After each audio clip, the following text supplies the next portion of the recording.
So Yugo is trapped and we're in deep shit.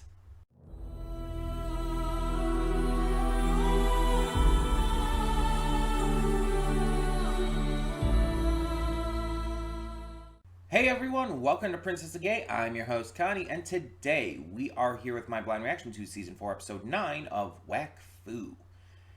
So last time we actually got to go into the Necro world.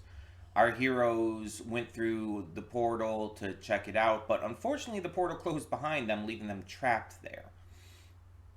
But the only way able to open one at that point would be to use Dofus. And the only one willing to do that would have been Qilby. So they end up getting into a confrontation, and I would say straight up a fight, with the leader of the Necromes, Taras Mordell. And he kind of wipes the floor with them, if we're being honest. This dude is, like, genuinely scary. Like, legitimately terrifying, not only in his power, but in his presence. He has a certain presence with the way he's animated, the way the voice actor,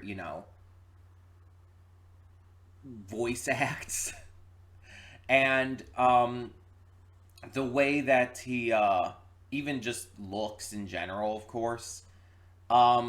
He has this presence that makes him come across as not intimidating, but actually, like, frightening. And it's not really quite like anything we've experienced in this series before, even with the OVAs and whatnot. Like, you have these villains who are, like, intimidating, cool, sympathetic in some cases, but they're not really scary like this. Like, this is Wakfu actually delving into horror territory. And that's really interesting to see compared to previous seasons and villains. And it really does make me wonder if this is going to be the final season. Because this season has not only just gone into a completely different direction with its tone and style, but it seems like that much bigger and more important than ever in terms of its story and lore. Getting to meet the Heliotrope goddess and everything, for example, and just, it feels like it's kind of getting ready to wrap up with the story of these characters. And I don't know if that's actually the case, what they're actually going for. But if it is, as long as it does close out on the right note, I have no issue with it. I would like more, of course, but if I had to wait like 6.5 years for a season that not only was excessively high in quality, but did end up being like a very satisfying ending to this story, I would be very happy with that. Like, the 6.5 year wait, was a lot to deal with, but I would be happy if we left off on such a good note that it felt right. I compare this to Hunter x Hunter. If you've watched the 2011 Hunter x Hunter series, the series ended, but the manga is still going very slowly because of Togashi's health and everything, but it is still technically going. There is story after where the anime left off, but if there wasn't, and just from the perspective of someone who has only taken in the anime, I think it's an excessively satisfying ending. Like, if that's just where it ended and there was never going to be any more, I would be completely happy with that. Because it feels like the main goal of our character Gon was realized. And although there's setup for possible more, and certain things weren't entirely resolved, like the Phantom Troop with Kurapika, it still feels like a satisfying closure, all things considered. Like, Killua has found new purpose in life with his sister. Leorio's continuing his studies to become a doctor. Kurapika had a confrontation with the Phantom Troop and got to kill one of them. So there's that. And it's like, yeah, certain things aren't fully resolved, but I think if it's all that we would ever have gotten, it'd be completely a satisfying ending. And if this season is the final season we ever get of Wakfu, even though I think there could definitely be more, and I would like there to be more, at least based off of where we're at now and all, of course. If this is the last season, then as long as it ends in a good way, I think I'll be satisfied. This season has been phenomenal in pretty much every way. And honestly, it's impressed me in ways that I really didn't expect. Like, I always was impressed to a degree by Wakfu, but not to this degree. I've said it before, I believe, and if I somehow forgot to say it before, I'll just say it again here. This season is leagues above the others. And that's not to say anything bad to discount the previous seasons, because they were great too. But this season is so far better. Like, drastically so. And you can see how much work was put in during those 6.5 years. The time was well worth it, even though it was hard to like wait all that time. It was well worth it because the quality here is astounding. So yeah, I'm very excited to see where this goes, how they're going to rescue Yugo. I don't know what's going to happen at this point, because I doubt Qilby's going to willingly go back. Honestly, he might not even willingly give up the Dofus at this point. And even if they went through the other portal, it's like going in there alone would be kind of suicide. Not having the Dofus with them. The only thing they would have to hope on is like the goddess coming with them, I guess. But even she can't like get out of there on her own, right? Well, I mean, maybe she can. She was trapped before. I don't know. And then there was my theory. I was so hard in the theory that Nora was behind the portals and everything. But now I'm kind of questioning that because of her reaction towards everything here. But I guess it's still a possibility. Maybe she was faking the reaction for everyone else. Maybe she was like pretending to be as like terrified as she was. It's possible. But the thing is, if it's not her, and it's definitely not Qilby, who the hell would have opened the portals? That's my question. It's gotta be her, right? I guess we'll continue to watch and find out. Maybe if not this episode, then in one of the future ones. But yeah, I'm just very excited to see where this ends up going now. This has been so, like just really good. Amazingly fascinating, amazingly wonderful, just a great season. But it's not the only awesome thing we have going on the channel right now. We have a lot of other great content we're reacting to at the moment as well. Every Monday through Friday, we have a plethora of awesome series reactions. And on Mondays, we even do YouTube or YouTube-adjacent reactions, where we react to things that don't really fit into a series or a movie, stuff like YouTube shorts or a pilot or things like that. Every Saturday and Sunday, we do movie reactions. These are recorded earlier in the week, but are uploaded on the weekends so that every day has something going on for it. On Sundays, Tuesdays, and Thursdays, we are doing a Let's Play of Spider-Man 2 on the PS5. Really enjoying it. The first 9 parts have some notable audio issues, but starting at part 10 and on, those should be fixed. So we should be good from that point on. But I'm still enjoying the game nonetheless. It's a great ride, and I'm really happy I'm getting to play it for you guys on the channel.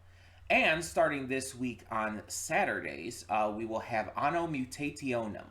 I actually figured out how to pronounce this. Let's hope I don't forget it. It is so difficult how to pronounce. It's such like a wild word.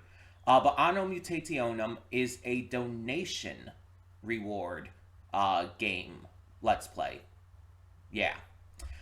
For Matthew Vasquez, if you want to know how to donate for a game, check out the announcement video on the channel for specifically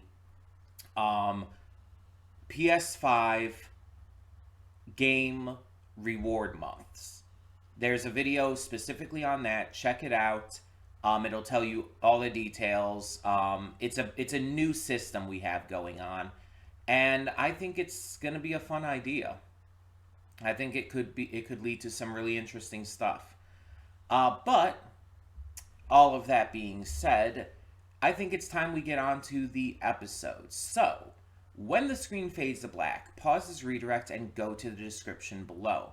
Follow the link to the reaction because, yes, we do redirect all of our reactions on this channel. You know how YouTube is. It's not great with copyright stuff. So, just to be safe, we redirect everything over to another website. Just to avoid possible strikes or even, God forbid, the channel getting terminated. I've dealt with that before, don't want to deal with it again, so we're just playing safe. But, on the upside, that does mean all of you, and yes, I mean all of you, get to see the full reactions for free. And this counts for everything. This counts for shows, movies, everything. You get to see the full reactions for free. No paywall, no Patreon, and you don't even have to sync up your own copy. You just go down to the link in the description below, follow it, and watch the full-length reaction completely free. And after you do, you can come back here to the redirect and resume play. Because after fades black, then fades back in, everything from that point forward will be my afterthoughts and will contain not only the spoilers for the episode, but my general thoughts on it, as well as where the series has gone and things like that as well. So, all of that being said, as always, thank you so much for tuning in, and I will see you at the reaction. And we are back, and we'll begin with spoilers in 3, 2, 1, now. So yeah, let's start with this theory crafting here. Not something I do all the time, but let's talk about this. So my theory before was about Nora. I had theorized that Nora was the one opening the portals. But then we're kind of getting like this info that maybe not, because there's like these context clues that she seems even like really shaken by all of this. And so then we're introduced in this episode, earlier in the episode, to Ephraim. We actually get to meet him, and to Ross Mordell like has him like saying like, oh, you can open the portal, open another portal and everything. And it's like, so it was Ephraim the entire time. But then we get the ending here, and that changes it once again, kind of making me think my initial theory was correct, but in a different way than I expected. So now I'm thinking Nora was the one opening the portals, or at least helping do so. And that the way this is done is that Ephraim is somehow linking up to her and controlling her. He is controlling her to help him create the portals. And they're doing so for, like, he somehow, I guess, like, controlled her and made her teleport to somewhere else in the world of 12. This forest area. Which might be, like, it looks like it was deadened. It might be, like, part of the Sadida forest and everything that was already eaten by the Necrome. So I'm wondering if, like, that's where they went. That's where she was teleported to. And now they're both working to open the portal on each separate side of that. Though Nora is being controlled to do so. So that way, because they're on both sides, the portal will be easier to open, and it'll open within the boundaries of the Sadida Kingdom, which would be a great place for them to appear, especially now that the goddess is, like, within the kingdom's boundaries, too. Shit's basically going down, like, a lot more than ever before. Um, and it's pretty intense. It's pretty wild what's going on. And it's only going to get more so.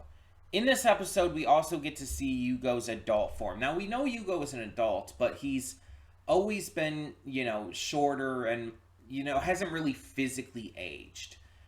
And I don't remember if, like, this was ever explained why, but we know it's been the case. He's an adult. He's aged up with everyone else, but he hasn't physically changed. And now we get to see what he actually should look like as an adult, and is probably going to look like from here on out. It's probably a similar thing to Momonosuke from One Piece. Although in that, he was teleported into the future, so technically he didn't age up normally. He was aged up through Shinobu's Devil Fruit abilities and everything.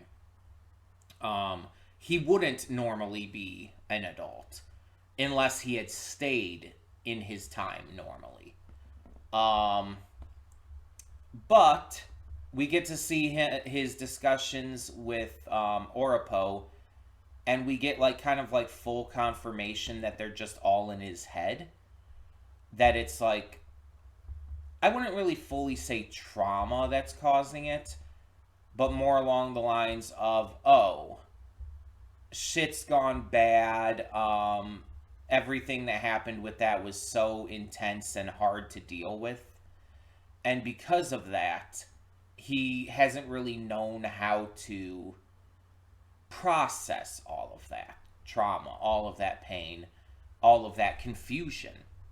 And it's left this, even after Oripo's death, it's left this remnant of him in his head, because they're basically the same person anyway. So it's left this remnant of him in his head, sort of as a conscience. I left out the end there. Sort of as a conscience, a Jiminy Cricket on his shoulder kind of thing, helping him and telling him what he either needs to hear or wants to hear, or just, And he even gets to see a vestige of another one of his Oripo's followers and everything, Boyan, who was in the special, the Oripo special we reacted to months back and everything, before this season came out and all. And so we see that all of them are connected to Yugo, which obviously we knew, but we even get to see a character he's never even met. Because Boyan died in the special, right? Before the Yugo as we know it, the current life cycle, was born. So the connection is still there. And that's interesting. I wonder how this is going to be used to help Yugo. Now, they're claiming right now that he's kind of screwed, but we know that's not going to be the case. So, is dealing with all of this trauma and confusion and everything going to be what helps him? Or is he going to have to get help from the outside sources?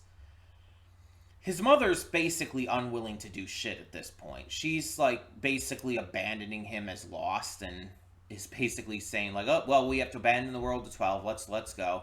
Let's just leave. And she's back up with that shit again. And Qilby, meanwhile, has kind of abandoned his post and has decided to activate the Locust.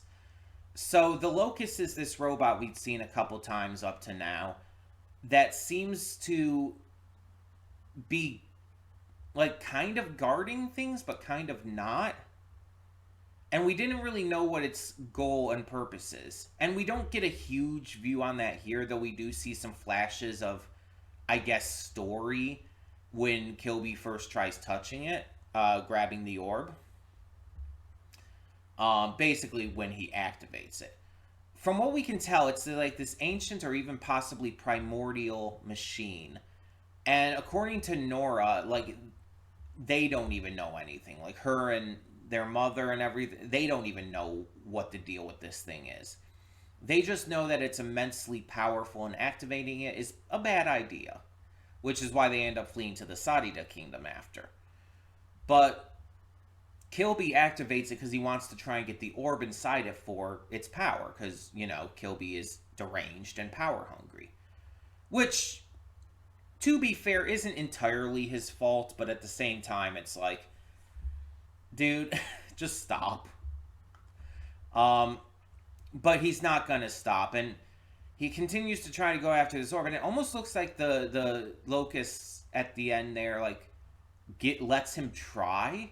Like, it's like, okay, we fought for a little bit. Let's see if you can handle this. But it's unclear as to what's going to happen. Because the thing is, with Adamai, like, even turning to Qilby before leaving and saying, like, I feel like this is the last time we're going to see each other, it implies that either Qilby's going to die or ascend or something, and they're just never going to have contact with each other again. I don't know what that means, but okay. I mean, it comes across to me like it would mean that he's going to die, but then the entire thing with the locust, like, you know, kneeling there and letting him try to grab the orb, it's like, I don't know. I guess maybe we'll find out with these next episodes and all. We've still got, like, what, 4 episodes to go? Hugo, prior to being aged up and, you know, everything, he's getting drained of a lot of his Wakfu by Taras Mordell, who we find out actually has emotions still. Unlike all the other Necrome, Mordell actually retains his emotions. And he claims it's a curse as penance for what he did, you know, using his planet's Dofus and basically destroying everything and cursing them all to be zombies. So yeah, fun.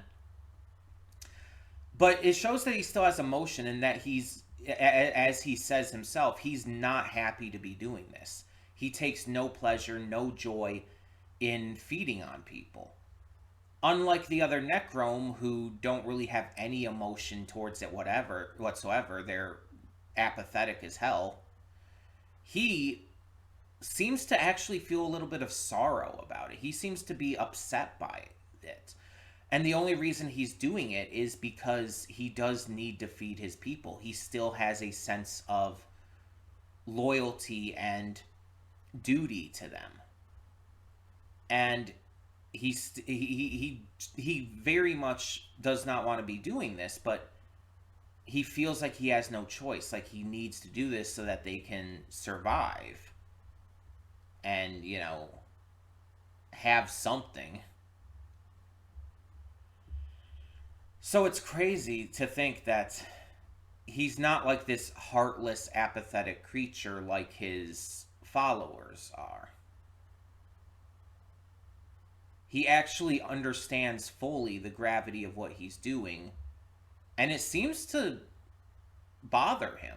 And I like that. I like that we have a villain who's genuinely terrifying, who's insanely scary and powerful, but actually still has emotion. Still, it has a certain level of, like, for lack of a better word, humanity to him. He's not a heartless bastard. He's just, you know, cursed, as he puts it. And that's a fascinating idea that you don't see used a lot. Usually when a villain is this terrifying, this powerful, this, like, crazy in design and theming and whatnot, usually those kind of villains are just evil for the sake of evil. And that's very much not the case with Taras Mordell. And I kind of appreciate that. I can appreciate that they're doing a very different take on this kind of psychotic, well, not even really psychotic, but um, terrifying zombie-like enemy.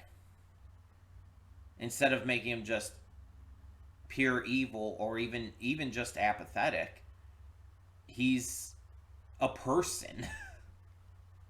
And that's really cool. So I'm very curious to see what happens next. Because we see that another portal's being opened. So the Necrome will be able to start getting through again. I don't know what's going to happen with Qilby. And shit's just kind of going down at this point. Like, again, we only have like 4 episodes left, so it's going to like really start to go into overdrive and just really balls to the wall from here on out. Mind you, it's kind of been that way for the past 2 episodes. Well, this episode and last episode. So it's not like that hasn't already happened, but it's going to get more so. We still haven't fully finished Ruel's story, though.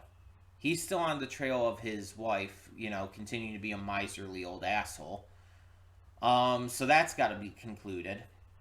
I don't know if we're going to get anything else at this point with Madagascan and, oh my god, I had his name in my head and I'm forgetting it. Floppin.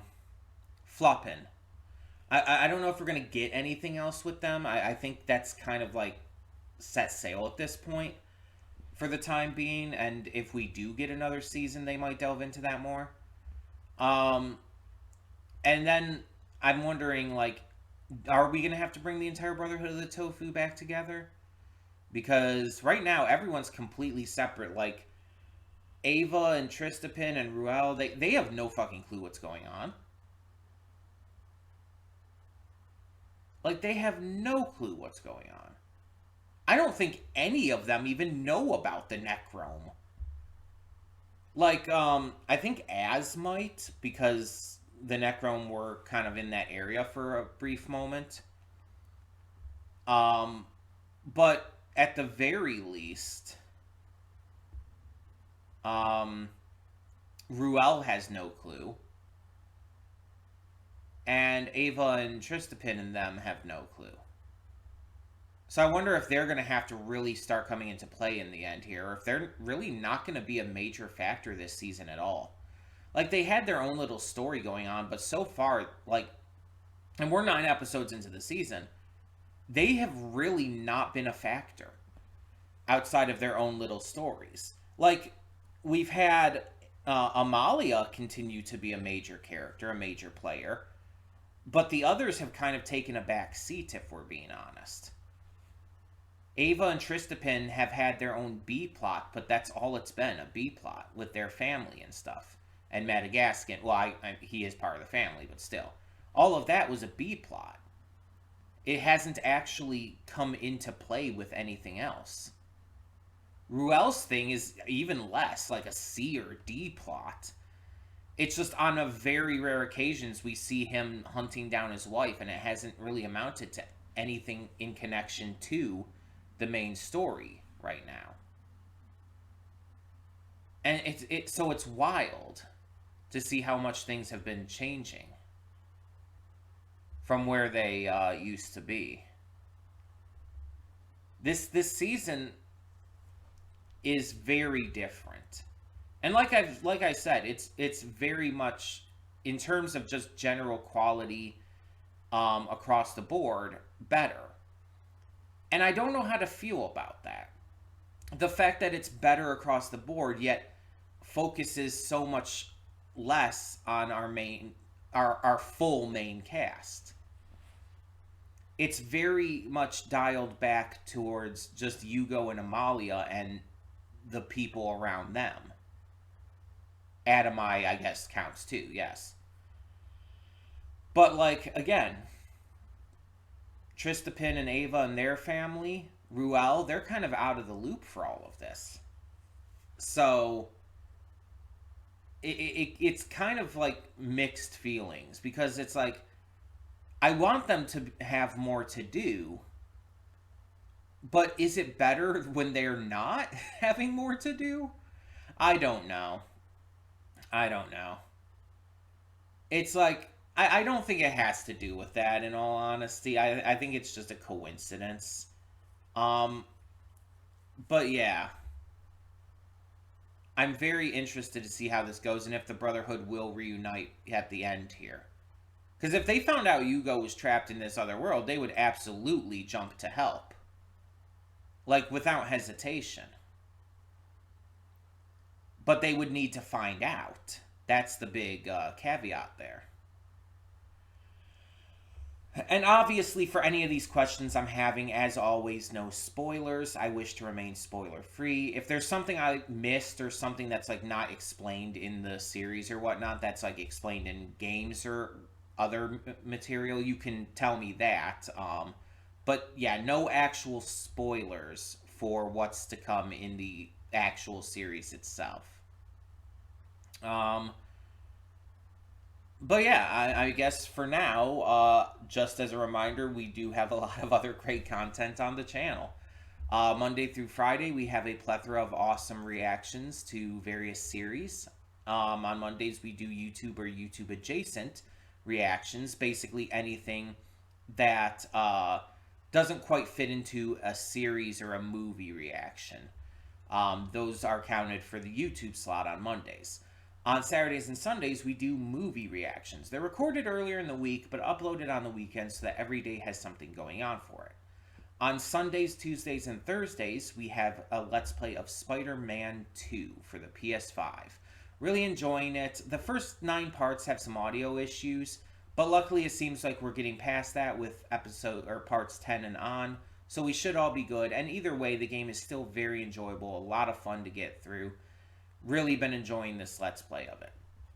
And starting this week on Saturdays, we have Anno Mutationem. This is a donation reward Let's Play for Matthew Vasquez.